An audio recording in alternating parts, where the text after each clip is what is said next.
5 সমষ্টিত কিমান ভোট পাব বিজেপিয়ে কোন বুথৰ পৰা কিমান ভোট পাব বিৰোধীয়ে হাতত হিচাপৰ অংক লৈ মুখ্যমন্ত্ৰীৰ মন্থন প্ৰথম পৰ্যায়ৰ 5টা সমষ্টিৰ নিৰ্বাচন হৈ যোৱাৰ পাছত সমষ্টি কেইটা কাৰ দখললৈ যাব তাৰ চৰ্চা সৰ্বত্ৰে চলিছে এনে চৰ্চাৰ মাজতে বাজপেয়ী ভৱনত মুখ্যমন্ত্ৰী আয়োজন কৰিছে পৰ্যালোচনা বৈঠকৰ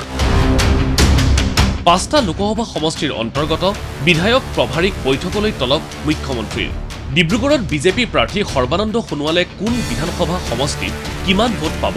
বিৰোধী প্ৰাৰ্থীয়ে কিমান ভোট পাব তাৰ হিচাপ দিব প্ৰতিগৰাকী বিধায়কে ডিব্ৰুগড়ৰ পৰা তিনিচুকীয়া হৈ নৱগঠিত মাকুমলৈ বিস্তৃত বিজেপিৰ তৃণমূলৰ সংগঠনে দিয়া তথ্যৰে ডিব্ৰুগড়ৰ পৰ্যালোচনা কৰিব মুখ্যমন্ত্ৰীয়ে একেদৰে কাজিৰঙাত কামাখ্যা প্ৰসাদ দাসা লখিমপুৰত প্ৰদান বৰুৱা শোণিতপুৰৰ ৰঞ্জিত দত্তই কিমান ভোট পাব তাৰ হিচাপ বিচাৰি প্ৰতিগৰাকী বিজেপি বিধায়কক তলব কৰা হৈছে বাজপেয়ী ভৱনলৈ সৰ্বত্ৰে চৰ্চিত যোৰহাট সংসদীয় সমষ্টিৰ তথ্যক লৈ জনতাৰ লগতে সমানেই উদ্বিগ্ন বাজপেয়ী ভৱনো যোৰহাট সমষ্টিৰ মাজুলীৰ বুথ এটাৰ পৰা টিয়কৰ বুথ এটালৈ ক'ত তপন গগৈয়ে কিমান ভোট পাব গৌৰৱ গগৈ ক'ত বেছি পাব ক'ত কম পাব তাৰ তথ্য লৈ বিধায়কৰে পৰ্যালোচনা কৰিব মুখ্যমন্ত্ৰীয়ে লাগে প্ৰথম পৰ্যায়ত আমাৰ যিসকল সন্মানীয় সাংগঠনিকভাৱে বুটপুত্তি থকা আমাৰ সন্মানীয় বিধায়কসকল তাৰ বহুকেইগৰাকী প্ৰভাৰী তেখেতসকল আজি আমাৰ মুখ্যমন্ত্ৰী মহোদয়ৰ লগত নিশা প্ৰায় 10 বজাত বাজপেয়ী ভৱনৰ এক বৈঠকত মিলিত হ'ব বিগত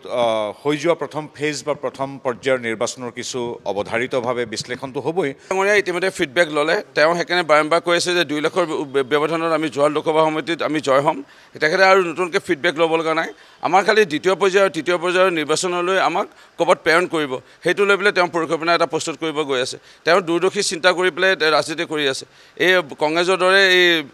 সভাপতি এই কবিতা গাই পেলাই লাভ জেহাদ প্ৰভু শ্ৰীকৃষ্ণৰ এই তুলনা কৰি লীলাক এইবোৰ লৈ পেলাই ফটোৱা ৰাজনীতি কৰা নাই আজি যিটো পৰ্যালোচনা হ'ব বা আজি যিখন সভা হ'ব এই সভাখন হয়তো পৰৱৰ্তী পৰ্যায়ত কাবাক দায়িত্ব দিব পাৰে কোনোবা বিধানসভা সমষ্টিত বা পৰৱৰ্তী লোকসভা সমষ্টিত কাম কৰিবৰ কাৰণে হয়তো দায়িত্ব দিব পাৰে তেনেকুৱা ধৰণেহে সম্ভাৱনা দেখা পোৱা গৈছে একে সময়তে দ্বিতীয় আৰু তৃতীয় পৰ্যায়ৰ নিৰ্বাচনৰ দায়িত্বটো নিয়োজিত কৰিব বিধায়কসকলক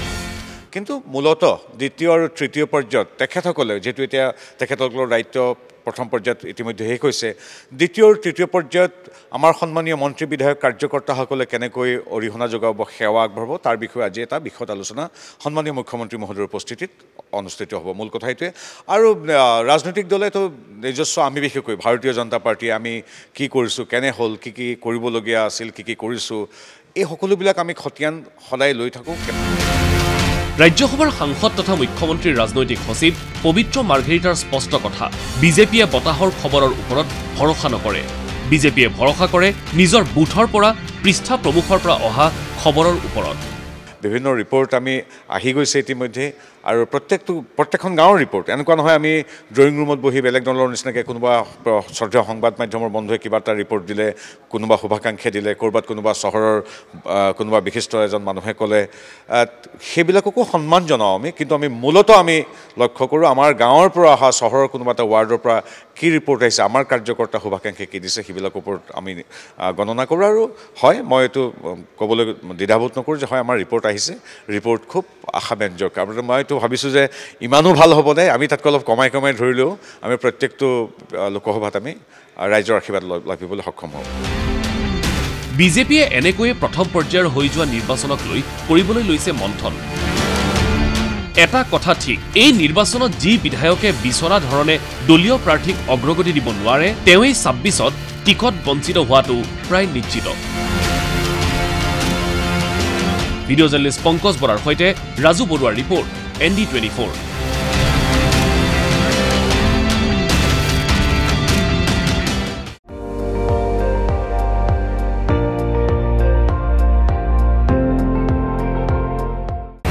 আপুনি চাই আছে ND24 সৰ্বশ্ৰেষ্ঠ নহয় সৰ্বোত্তমৰ দৌৰত